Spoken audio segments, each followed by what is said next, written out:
સુરતના પુણા ગામ વિસ્તારમાં એક રહેણાંક મકાનમાં ચાલતા નકલી પનીરના કૌભાંડનો પર્દાફાશ થયો છે. પોલીસની લોકલ ક્રાઇમ બ્રાન્ચની ટીમે બાતમીના આધારે દરોડા પાડી 315 કિલો નકલી પનીરનો જથ્થો ઝડપી પાડ્યો છે. તો પોલીસે આ કૌભાંડના મુખ્ય આરોપી પંકજ ભૂતની પણ ધરપકડ કરી છે.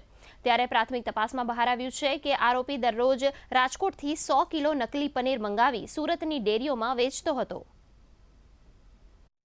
हमें ये बात भी मिली कि एक पर्टिकुलर घर है, उसमें पनीर का जत्था जो है वो डुप्लीकेट पनीर बना के वहाँ पे बेचा जाता है।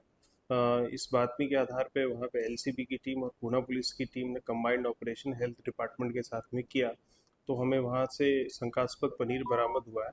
टोटल पनीर जो है वो 315 किलो पनीर बरामद हुआ।